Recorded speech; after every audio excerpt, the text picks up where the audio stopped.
The problem with violence.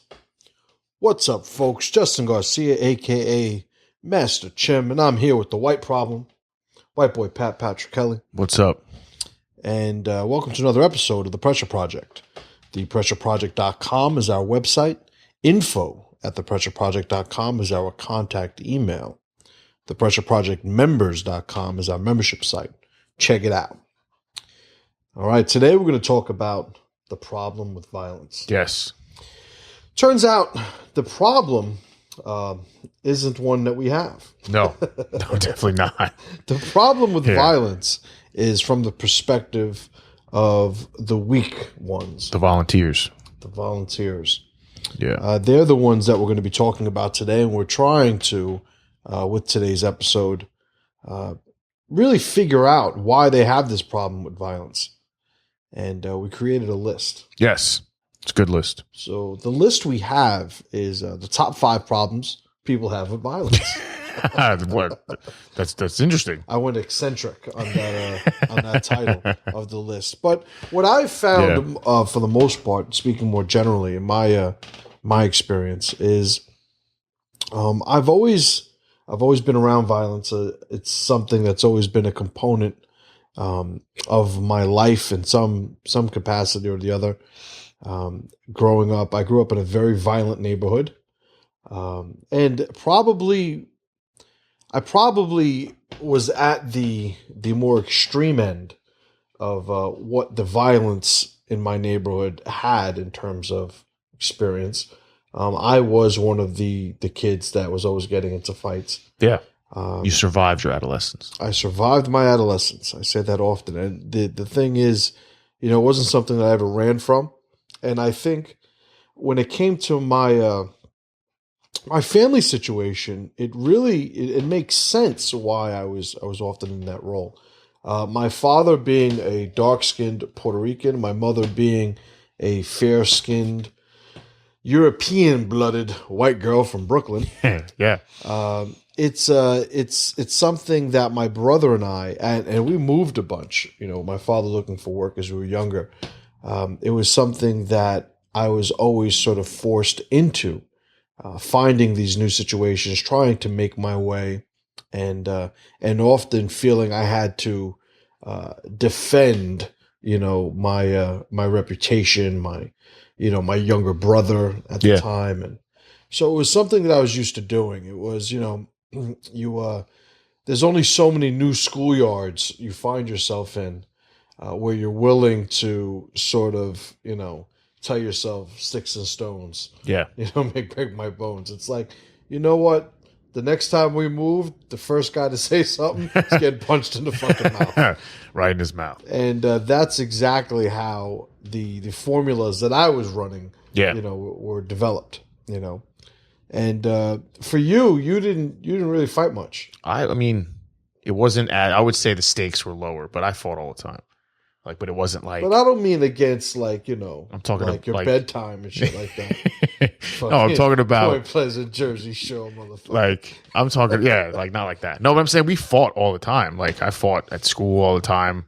I did my karate. But I always was fighting. But it wasn't. I wouldn't say your stories tend to be a little. No one was shooting at me. No one dropped a refrigerator on my head. None of that stuff. Yeah. You have better stories, but I fought, but it wasn't. I wouldn't even talk about it. Really. Well, I would say, I think that it's still worth noting, because one of the things I don't want to do with a conversation like this is somehow say, listen, you haven't even been shot at. Yeah. What do you expect to do with your life? You haven't even been shot at yet. It's like so. Or have I? No.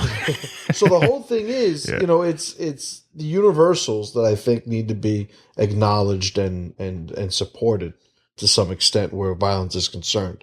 But let's get to the list. Let's get to the list. Well, can I tell one story? There was this one time I was riding my bike, and a bunch of dudes dressed as skeletons. No. No, I'm just joking. Anyway. Anywho. Yeah. You damn karate guys. Your karate humor. We all have the same story to tell, the same one.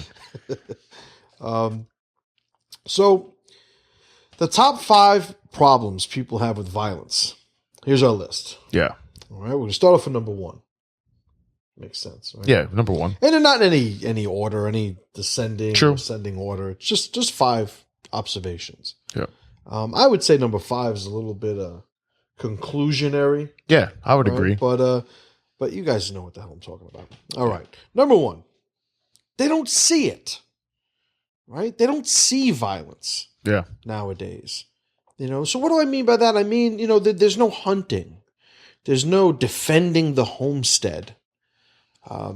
We were able to go and buy a murdered animal. Yeah. Cleaned, processed, packaged, and prepared. Slaughtered. I can get the part I want. Whatever part. I could tell them, take the bones out. Yeah. I want boneless chicken. I want boneless chicken. You ever seen a boneless person? Yeah, we have. There's no chickens like that. Yeah. It's not like you hunt the chickens with no bones. There's always room for Jello. They will. They take the bones out of the chicken. They do. Like, that's where we are. That's how spoiled we are. Chicharrón de pollo sin hueso. No bones. So the whole thing is, it's something that's not a component of our daily lives anymore. Yeah. I remember when I was the one time I visited Puerto Rico, I had to be 8, 9 years old, and we wanted chicken that night. Yeah. And my aunt said, "Well, there's the chicken," and I looked. And it was the chicken we had been playing with all day. It's like, what do you mean that's the chicken? That's Papito. the pet chicken. Where's the food chicken, right? Yeah. And my cousin Hector went over and grabbed the chicken by the neck and did the whole New Year's party. The noisemaker. The noisemaker. Yep. And we ate that chicken. Yeah. So it was something that, we saw to some extent, growing up in the city. It's not something you see all the time, in the more traditional sense. But even, my brother and I were fortunate enough to be exposed to that. We were avid fishermen. Yeah. Right. Growing up and fishing, the whole putting the worm on the hook, it's a starting point. It's a starting point for understanding, the circle of life, for understanding how violence oftentimes is really just a perspective. It is. On the natural order of things. And, the first time I've cleaned a fish there's been times blue fishing. I remember, have you ever been blue fishing? No. So blue fishing. I've probably been in a boat where people were blue fishing, but I didn't do it. Right. So blue fishing is my favorite kind of fishing because we jig. So we put the lures on. Whoa, that's racist. Not blackfish, blue fishing. Oh, blue. And we throw the jigs in the water, and yeah, so many jokes. It's over. Once you go, you just gotta reel it in. You gotta reel it in. We're back. So you throw the jigs in the water. Yeah, and, I don't like it. And you go, get me a fucking bluefish. No. Yeah. You let it hit the bottom, and you just start reeling it in, and they're big. And then you just feel a stop, just like hitting a brick wall. It's like boom, and now you're fighting this fish. But sometimes you're throwing them overboard, and they're jumping all over the place. Yeah. So what do? You grab it by its fucking tail, and you slam its head against the deck. Yeah, that makes sense. Or you head stomp the thing. Yeah. And it's just a part of getting the job done. But to some, thinking about it now from the outside, I'd imagine how some would react to that, to a very normal day fishing. Yeah, it's barbaric. But that's what you'd get. Yeah. That's what you'd get, right? So, number one, the reason people have problems with violence is they don't see it. So it becomes this foreign thing. Yeah. Right? It becomes this thing that they don't sort of integrate, into their lives, and they don't understand that at some point, much of what they experience from their day to day had violence in it. Yeah. Whether it be, the leather they're wearing or the food that they're eating, or even the safety they enjoy. Yeah. Right. Well, think about a line. Your average queue, your average line. People waiting in line, let's say for groceries. That is something that is manufactured. That is not a real situation. That is everyone agreeing, saying, okay, you were here first, so I'll just wait. The strongest would just say, I'm first. So many hoops, have been sort of Yeah. jumped through in our society. So many sort of layers of civility have been laid upon, how we conduct ourselves. That absolutely, you know. So one of the biggest problems people have with violence, or why people have, problems with violence, is number one, they don't see it. Yeah, right. They don't. Number two, they don't do it. Yeah. They don't do it. So what do I mean by that? I'm not going, to war right now and putting on my gun and going outside and making sure nobody's messing with my folk, and as much as I would like to do that, now that I think about it. Yeah, that sounds great. But the vision that I have is the guy in the Wild West Sheriff who puts on his coat and make sure nobody's fucking with him or his family or stealing my stuff or one of my favorite TV shows. My two favorite TV shows: Star Trek: Next Generation. You know what my second favorite TV show is? It might have changed, but I would guess. Oh wait, Bonanza. Very good. Yeah, Pay attention, Patrocles. Yeah. So in Bonanza, I loved Bonanza because they were men. Yeah. They were men. They acted like men. And one of the things that the men had to do, because the Ponderosa was so large, was they had to get on their horses with their rifles. Yep.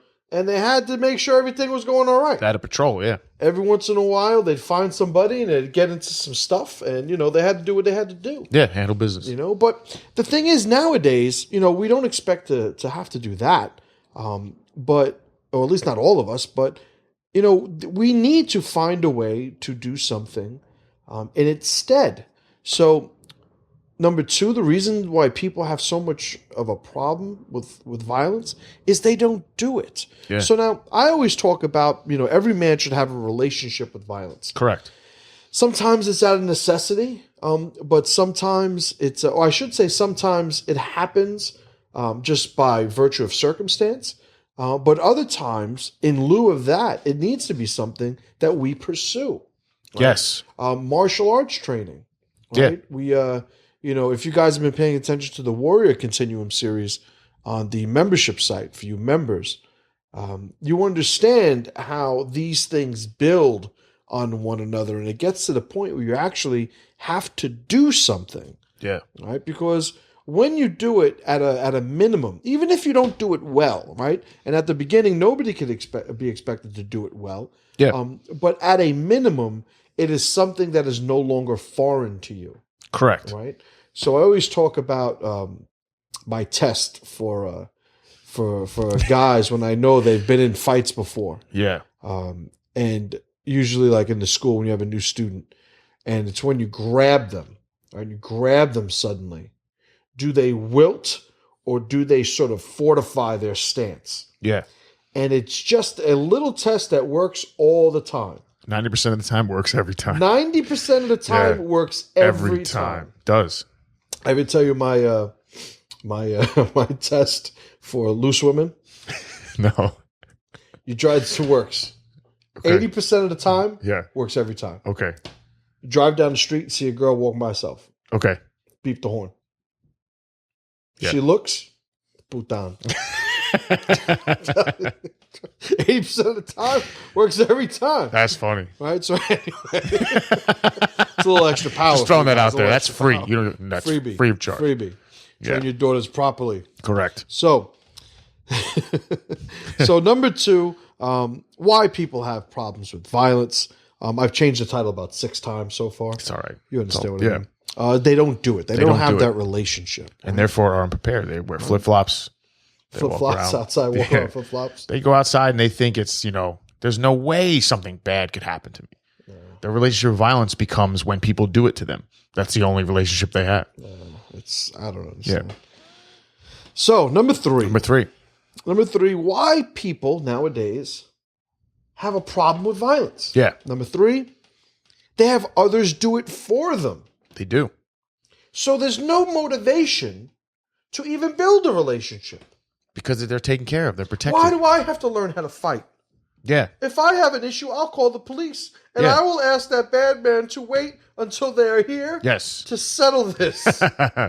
Yes. know? Please stop kicking me in the head. And it's really the anti-gun people. The anti-gun people, There shouldn't be guns, there shouldn't be but never really acknowledging that you are really saying that only one side should have guns. Yeah. So whenever somebody says they're anti-gun and tries to apply that or allow that to be expressed through, legislation and such, what they're really saying is only the government should have guns. Yeah, of course. That's a great idea. And if you're saying only the government should have guns, then what you are doing is you're denying the basic obligation you have to defend yourself and your family, right?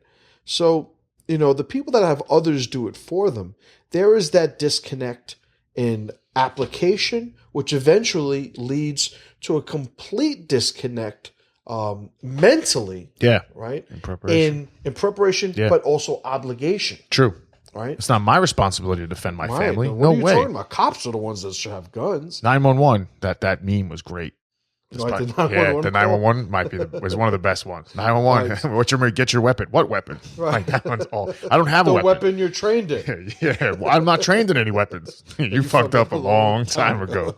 That's a good one. So, Yeah, and that's Warrior Shirts for Men. That the is. new Facebook page. It's awesome. Respect the axe. Respect the axe. So the whole thing is, when you're somebody who is used to having other people do violence on your behalf, certainly you don't develop your own relationship with violence, but ultimately and probably more negatively having an impact on you in society is you actually start to condemn violence altogether. Of course. You condemn, what you just haven't been responsible for. Yeah. But still exists every single day Yeah. and in every single way. Yeah. Right? They can pass a lot of laws. Guns will still exist. Right. So that was number 3. Yeah. So number 4, Number 4. they see it as distraction. It's not needed anymore. No, of course not. If you are violent, you are obsolete. You are a brute. You are you should be in an era that is bygone. You are no longer somebody whose mindset and mentality fits in society. Yeah. This is what they say. Yes. Right? It's a distraction. Why do we have to learn violence? Why do we have to be violent? Why do we need a relationship with violence? It just gets in the way. There's so much other stuff that we need to do. Right? So why is that flawed? I'll tell you why it's flawed. Because people will always be violent. Yeah. Because violence will always be the standard by which our societies are measured. Yeah. Right? It's true. So there's the premise that somehow and we quoted him before. Was it Ben Franklin that said it? Probably not. Probably Security. Jefferson. Yeah. Benjamin Franklin. Was it Benjamin Mhm. Franklin? Yeah. Those who would give up Yeah. freedom. Those who would for- give up security, those who would give up liberty for security deserve neither. Right. And it's really at the heart of that saying, it's like you do understand there is inherent danger, risk, and uncertainty in life, and it's not something that we're going to avoid. And those people who think that establishing a relationship with violence is somehow a distraction because it's no longer needed, it's really just not only you're on the wrong side of history, but you're really just opting out of a struggle or a process that at the end of the day, it just has to be picked up by other people. Yeah. You're putting it on somebody else's lap in your tribe to basically protect you. Yeah. And you're giving away your liberty for a little bit of security. Right. And the whole thing is, well, here's the opposite, going with the metaphor that I'm explaining. Yeah. Or the example. If I am somebody who wants to be completely safe, well, now I can put myself in a room and lock it and make sure nobody has access Yeah. and make sure I don't basically experience anything. But you'll or be do safe. anything, but I'll be safe. Sure. What So- kind of life is that? And exactly, that's the question. That's the point. So the people that say, it's a distraction are people who are not just acknowledging the reality in which they live. And too often times violence is seen only as a tool that's used against other people. Yeah. Violence is something that's in the universe. It is. Right? It's out there. Like everything is going to shit, right? Entropy. Everything moves towards chaos. Everything moves towards chaos. So it's really just you're denying the very nature of existence. Yeah. When you think that violence is something that is ever going to be gone. Not only is it not gone now, it will always be a component of reality. It will. Right? Yeah. In a practical sense, in a practical application, if you're the guy who has zero ability to do violence, you are volunteering for anybody who would victimize you. Correct. Anyone who has any training in violence that decides they want to take your stuff or hurt your family, you are helpless. So now you and your loved ones are basically really your safety is not even up to you. It's up to somebody you have yet to even meet. Correct. And that's 100%. And that's the way that you're designing your life, and obviously we know. Yeah, it sounds like a great way to live. It's terrible. Awesome. So that was number 4. Yes. Number 5. Yeah. They live as if it's forever. Correct. So what I mean by that is they don't even acknowledge our own mortality. Nope. They don't have things that they feel are more important than living. That is correct. I could think of, countless scenarios where I would gladly choose to die as a decision in the particular situation. My kids, immediately my kids come to mind, and there is not one of my children that I would not exchange my life for theirs in a heartbeat. 100%. And it doesn't matter how painful or violent it would be. Like, it doesn't matter. Yeah, it's irrelevant. So having a relationship with violence allows us to embrace this. And when we acknowledge and embrace it, allows us then to become more powerful in dealing with it, right? True. So the people that live as if there are just no possible, way or probability that they could come into a violent confrontation situation, either with a person, with nature, with animals. I think about the grizzly man. Yeah. Who, despite what everybody said, just was convinced he had a special way with these bears and would go to, I think it was the Alaskan wilderness, to go spend time with these bears. And the last recording he ever made was him and his girlfriend being eaten by a bear. Yeah. And the bear, I mean, it's really, the bear doesn't care. The bear's not being violent. The bear's not, but from the grizzly man's perspective, had he the ability to be violent, yes, at a level that would have handled that situation, I'm pretty sure he would have opted for it at that point. I guaranteed. I mean, he did have a special relationship with the bear. He was the bear's food. Right. That's a very special relationship. It's very important, especially to the bear. It's very important to the bear. Food on the top of the list. His buddy asked the bear, he was like, "What'd you have for lunch?" "Oh, a manwich." Yeah. Said a manwich. With a side of girl. It was pretty good. Side of fish. Manwich, some fish sticks. Some fish sticks on the side. Fish sticks? No, fish sticks. No. That's funny. So they live as if it's forever, right? They do. They make stupid decisions. Stupid decisions, and violence is something that, another way to look at it is they think, well, as soon as I start dealing with violence, that's when I'm going to have to deal with violence and something may happen to me. And, and it's the inevitable. It's really the head in the sand approach to dealing with reality. Yeah. It's the guy in the movie theater just talking, yelling stuff, being boisterous, and then all of a sudden he gets checked, and that moment of realization where he's like, oh, I can't just run my mouth. There's people here that aren't going to put up with this. Right.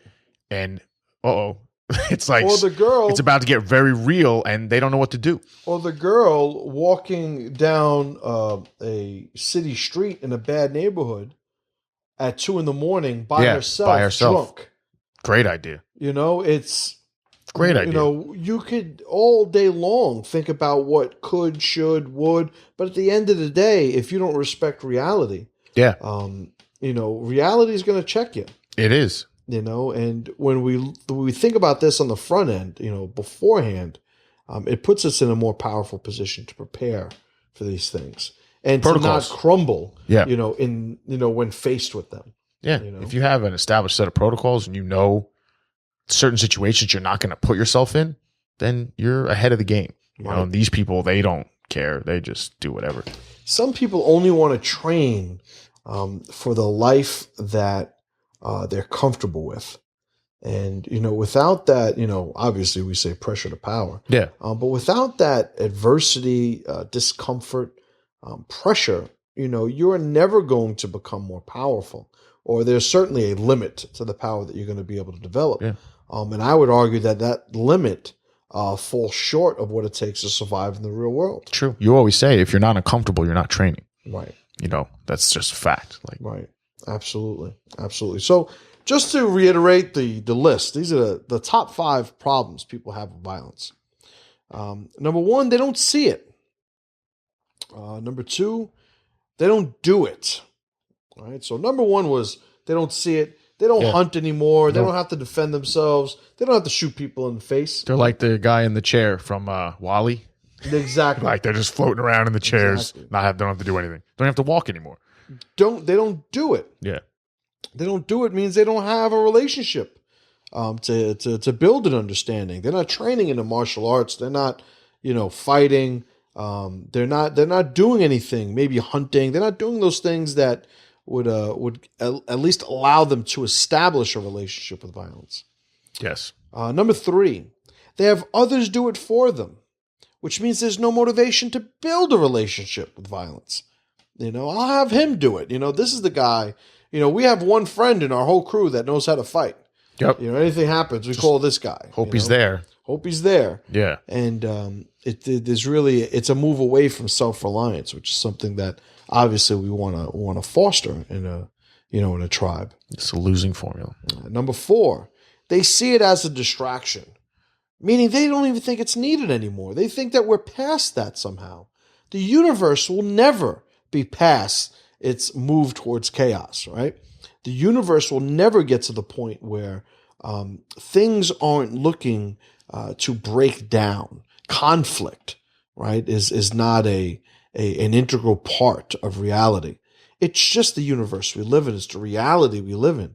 And those who would say, that, being violent or having a relationship with violence is obsolete or barbaric and all these different things, it's really just ignoring the world around them. Yep.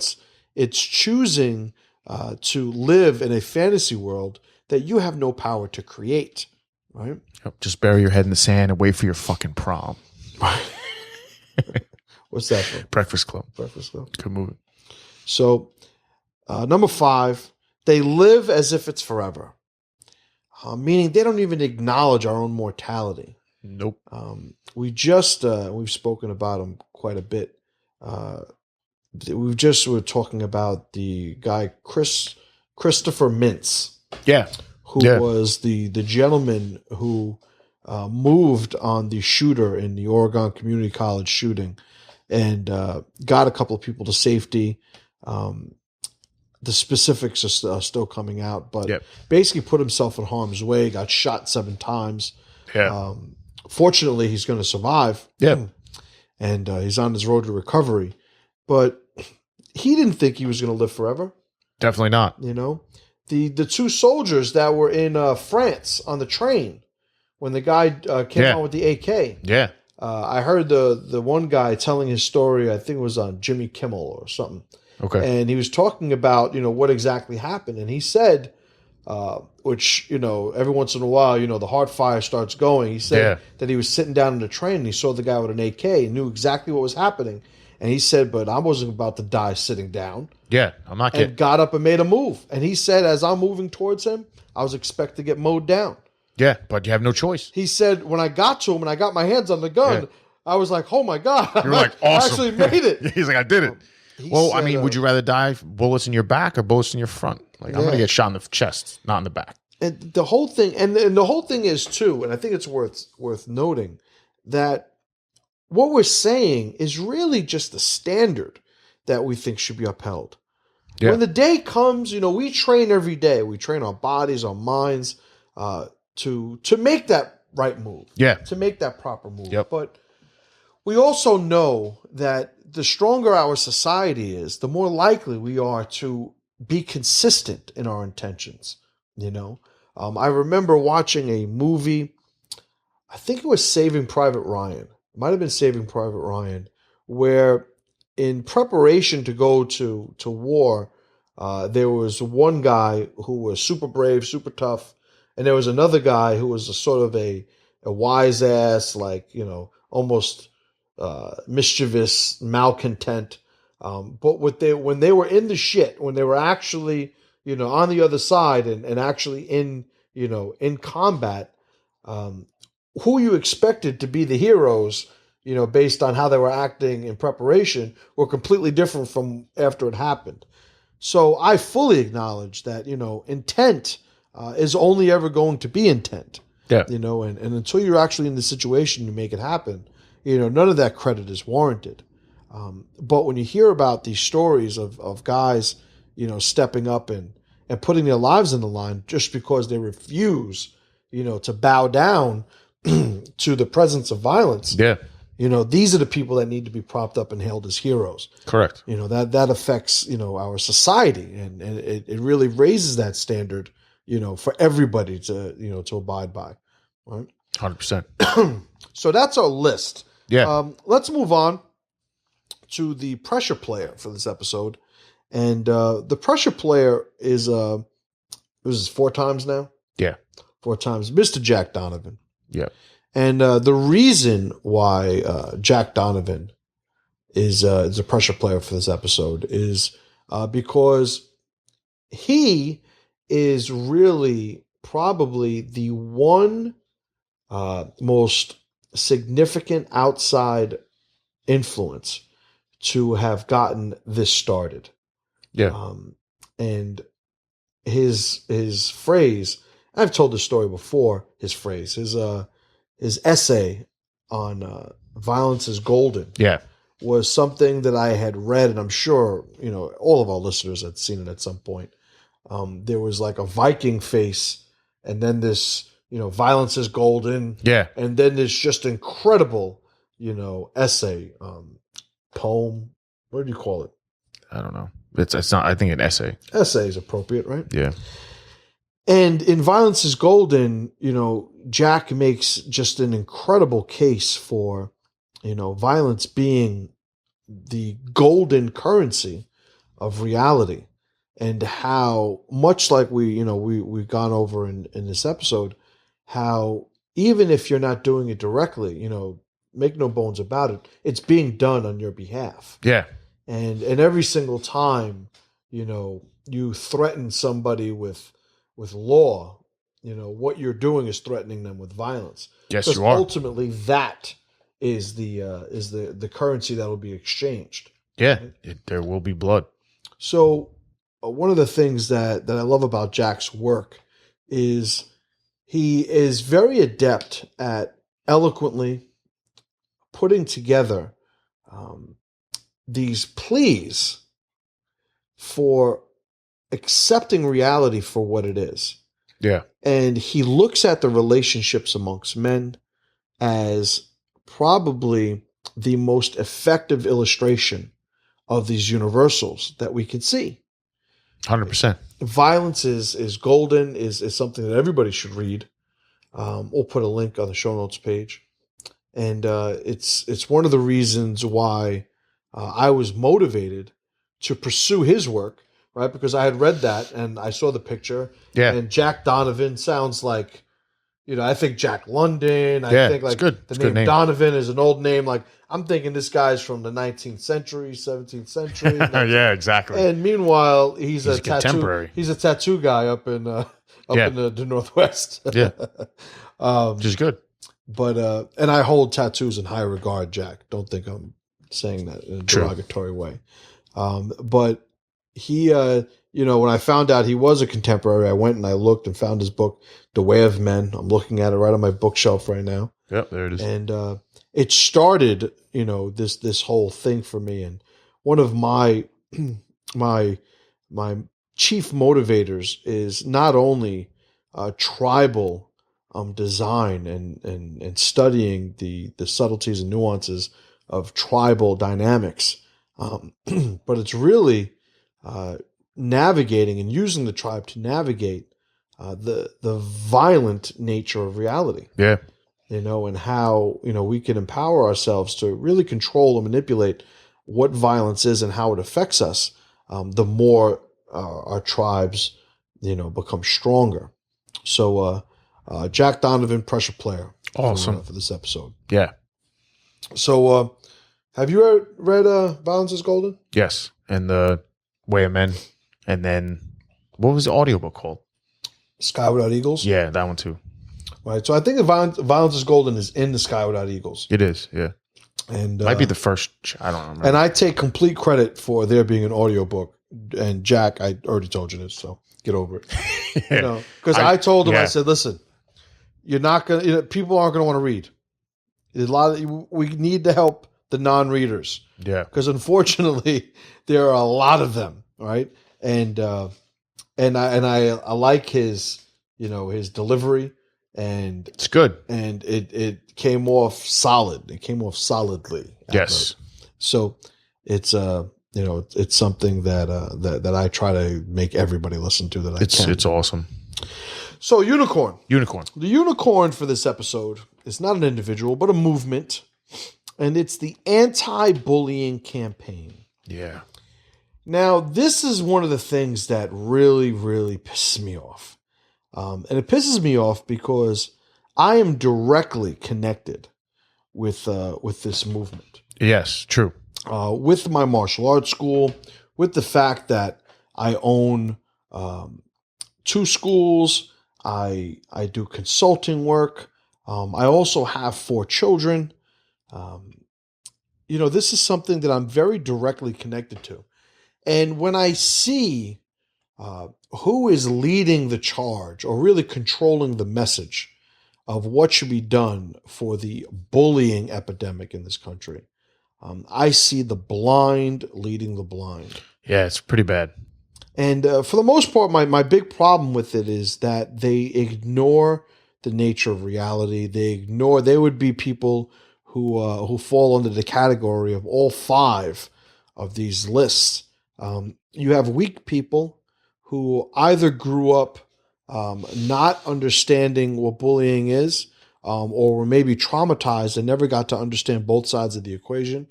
But bullying does not occur unless somebody is vulnerable emotionally. Correct. And processes some sort of traumatic act traumatically. If I were to be told by somebody, and I'll tell you right now, the anti-bullying things that I hold, the seminars that I hold, Yeah. are, I think, hands down the most powerful ones that I've ever seen. But I fully admit that a lot of school administrators would have tremendous issue with how I conduct them. Yeah, it's true. Because everything is from a mindset of power and strength, where so much of the anti-bullying campaigns these days is centered around victimhood and vulnerability, and somehow validating that being vulnerable is acceptable. And when there's so much money being put into it, which leads into the bigger, conversation about the corruption of our education system. Yeah. What you see is a whole generation of children that are being made weaker and weaker. With the latest shootings that have been going on, You hear cries for more gun control. Last week, one of our guys, Goose, tried to order his son a toy gun online, Yeah. and the online distributor refused to, or I guess couldn't, deliver to New York, because that's where we are now. When all of us, I'm 40 years old. How old are you? 35. 35. Like, all of us remember as children playing with guns. All the time. All of us had guns. We had holsters, right? We had little cap guns. Remember the little Yep. caps you put in them? There were the paper ones, and there were the circle plastic yeah, ones. of course. Like, Awesome. I used to tape the guns together, like have a grenade launcher and tape it to a machine gun, like an alien. I was like, and go crazy. that was part of what we did. Yeah. Water guns. We had the Entertech guns. They were like the first generation of, you put batteries in them. Yeah. And they shot it in a motorized gun. Like, this was all part of our upbringing, but we didn't grow up shooting people and killing people. So it's just a weak perspective that thinks that exposing, people, or in this case, young people, to the very real existence of violence, in reality, it's a weak perspective that puts that forward. And the anti-bullying campaigns nowadays could not be weaker. They're making weak children even weaker. They are. In my home, when my kids call each other names all the time, they're always arguing. I have 8, 5, and 3. Right, the 8-year-old is bigger and stronger than everybody. Mm-hmm. So when it comes down to it, he always tries to get his way. Sure. Because at the end of he it, can. At the end of it, he's like, "What? What are you gonna do?" Right. The middle one, is partner in crime with the older one, but the middle one oftentimes goes off on his own. Yeah. So he'll, I don't know if it's middle child syndrome. It's the way the shit works out, like universally, but he knows that he cannot force his older brother to do anything. So he just goes. So he finds a different way. He feeds a different way. He'll go and he'll play something else. Yep. And then the older one wants to play with him because he wants somebody to play with. Yeah. The little one, oh my God, my 3-year-old Kaiden, holy moly, he just wants everybody to play what he wants to play with. And that's it. And knows that they're too big, that they can't hit him. So he'll hit them and talk smack and yell and break their stuff. And, he pushes everybody's buttons. But the whole thing is, every once in a while, one of them will call another one a name. And then they'll come and tell me, "Daddy, he called me an idiot." Yeah. He called you an idiot? Yeah. Where did he call you an idiot? Well, in the bedroom. No, I mean, where in your body? Where did it hurt? Where did it hurt? Show me. Show me where it hurt. Yeah. Because first we got to make sure you're okay. Might have to take you to the hospital. Are you all right? So now it becomes the joke that I intended for it to become. Yeah. But then, we'll get his brother and we'll talk about respect and language and, compromise, negotiation, things like that. But first and foremost, they're to understand, don't act like you were traumatized over a fucking word. Yeah. Like, nip that in the bud right now. That's got to end. Let's work on our ability to work together. But first and foremost, stop the crying. Yeah. Stop the blood clot crying. So it's true. So the bully campaigns, they don't want to do that. They want to make everybody weak and just have them go out into the world unprepared and just basically ready to be bullied. Right. And it gets back to one of my sayings. It's always easier to fix a boat than it is to calm a sea. And the sea that we all live in is a tumultuous one. It is. And to adopt a strategy to calm that sea is futile. Unless you're Moses. Right. And we all know we ain't no Moses. True. So the anti-bullying campaign's unicorn for this episode. Terrible. All right, Pat. The problem with violence. Yes. Break it down. This is a great list. Top 5 problems that people have with violence. And we see it all the time in our interactions with regular people that are out there in the world. I see this every single day. People driving in their cars, just oblivious, don't realize that their actions have repercussions. People at the store, people walking down the street, people at the movie theater, just living in a protected sense of safety that doesn't exist. It's false. No relationship to violence, no sense of preparedness, no protocols, nothing. And, they think they're untouchable. And what happens when you think you're untouchable? You get touched. So in this situation, if you're looking at this list and you disagree, then you need to take a hard look at yourself and make some changes and start having a relationship with violence as soon as possible before it has a relationship with you. Well said. Well said. So, looking at violence in the world right now, we could see that there is one group always that is willing to do it, that trades in it regularly. And there's another group that invests its energies in denying that violence even exists. When you look at the migration problem that's going on in Europe right now, one side of the equation, it doesn't care what it has to do. It's going to get to where it wants to get to. It's going to go where it wants to go. It's going to utilize and have access to the resources it wishes. And the other side just thinks, we're all one big happy family. And this is all going to end well. Because why wouldn't it? We're nice, so they must be nice. We want to share, so they must want to share. And all the while, what's happening is you just have a bunch of people who have a bunch of resources and lands and property and riches and valuables that they've earned, that their ancestors have earned. And what they're collectively doing is just removing the locks from all the doors that protect it. All right. And is there a problem with violence? Absolutely. And you really don't need to look any further than what's happening in the migration crisis, to see, some of the negative ways that type of thinking, can impact society.